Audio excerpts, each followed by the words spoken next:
নওগাঁর বরেন্দ্র অঞ্চল সেজেছে আমের মুকুলে। গাছে গাছে মুকুলে সৃষ্টি হয়েছে নান্দনিক পরিবেশ।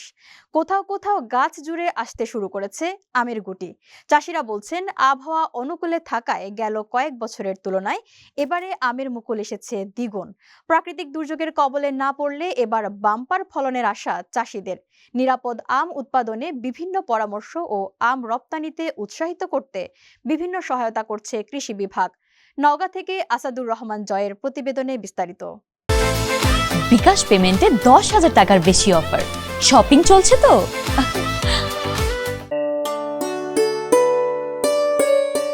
দৃষ্টির সীমানা জুড়ে সোনালী রঙের নজর কাটছে আমের মুকুল। নওগাঁর সাপাহার, পোরশা, নিয়ামতপুর এবং পত্নীতলা উপজেলায় আমের বাগান বেশি। চলতি মৌসুমে এসব উপজেলায় সঠিক সময় পর্যাপ্ত পরিমাণ মুকুল আসায় ভালো ফলনের আশা করছেন আম চাষিরা। গাছ পরিচর্যায় ব্যস্ত আম চাষিরা বলছেন, আবহাওয়া অনুকূলে থাকলে ভালো ফলনের আশা রয়েছে।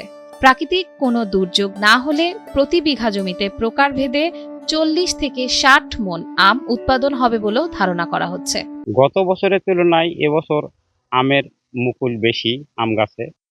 তবে আল্লাহর রহমতে প্রাকৃতিক কোনো দুর্যোগ না আসে তাহলে আমরা নওগাঁ সাপাহারের আম চাষিরা এইবার আম থেকে আমরা ভালো আশা করছি।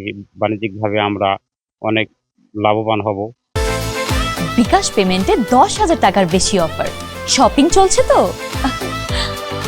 এবছর আমরা আশা করতেছি বিঘা প্রতি আম কমপক্ষে 50 থেকে 55 মণ করে আম উৎপাদন হবে। আর সেটা বিক্রয় হবে বাজার মূল্য 1.5 লাখ থেকে 2 লাখ টাকার মধ্যে। খরচ বাদ দিয়ে 50-55 হাজার টাকা মতো বিঘা প্রতি খরচ করে, বাকি 1 থেকে 1.5 লাখ টাকার মতো আমরা লাভবান হবে। আলহামদুলিল্লাহ, আমাদের এবছর অনেক ভালো মুকুল এসেছে। গত বছরের চেয়ে এবার আবহাওয়া অনুকূলে থাকায় অনেক ভালো মুকুল এসেছে। আমাদের এই অঞ্চলে সাভার, পোরশা এই অঞ্চলে ব্যাপক আম চাষ হচ্ছে। আশা করি এই আবহাওয়া এই অনুকূলে যদি থাকি তাহলে আমরা প্রচুর লাভবান হব।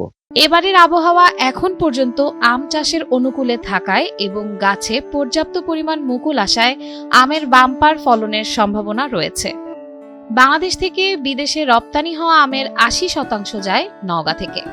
গত বছর বেশ কয়েকজন আম চাষি গ্যাপ সার্টিফিকেট পেয়েছেন, যে কারণে বিদেশে আম রপ্তানির ক্ষেত্রে মেইন স্ট্রিম মার্কেটে আম বিক্রি এবং ভালো আর্থিক সাপোর্ট পাওয়ার আশা রয়েছে বলছেন আম চাষিরা।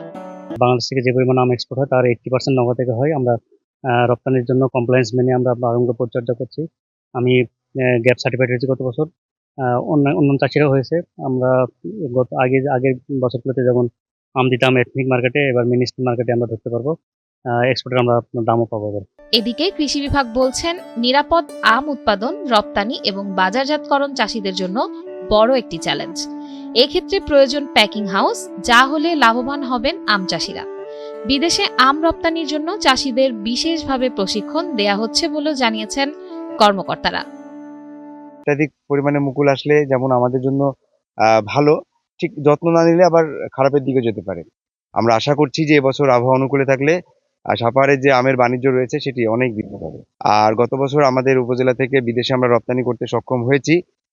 সরকার যদি এই জায়গাতে যদি পুরোপুরি যে আমাদের একটা প্লেন ফেয়ারের একটা প্রবলেম থেকে যায়, যেটা আমাদের যারা রপ্তানিকারক রয়েছেন তারা প্রতিবার এসে বলেন যে বিমান ভাড়াটা একটু বেশি হয়ে যাচ্ছে, সেক্ষেত্রে যদি তাদের অনুকূলে থাকে আমরা আশাবাদী যে আমাদের যে রপ্তানি যে টার্গেট রয়েছে আমরা পৃথিবীর বিভিন্ন দেশে সেই আমটি পাঠাতে পারবো। যদিও সাপাহারের আম ইউরোপ, মধ্যপ্রাচ্য এই সমস্ত রাষ্ট্রে অলরেডি যাচ্ছে, গত বছরে গিয়েছে। আমরা এবছরও কৃষকদেরকে ট্রেনিং করিয়েছে যে কিভাবে বিদেশে রপ্তানির জন্য আম উৎপাদন করতে হয়, ট্রেনিং দিয়েছি এবং এখনো তাদেরকে আমরা পরামর্শ দিয়ে যাচ্ছি। বিশেষ করে যে সমস্ত চাষি ভাইরা বিদেশে আম রপ্তানি করতে চাই তাদেরকে আমাদের সাথে যোগাযোগ করলে আমরা তাদেরকে সেই পরামর্শ দিচ্ছি এবং আমরাও এটা নিয়ে প্রচার করছি যে বিদেশে আম রপ্তানির জন্য আপনারা একটু আগ্রহ দেখান, আমরা আপনাদেরকে সকল প্রকারের সহযোগিতা করব। কৃষি বিভাগের তথ্য অনুযায়ী চলতি বছর নওগাঁ জেলার 11 উপজেলায় 31,410 হেক্টর জমিতে আমের ফলন হচ্ছে, যা গত বছরের তুলনায় 10 হেক্টর অতিরিক্ত।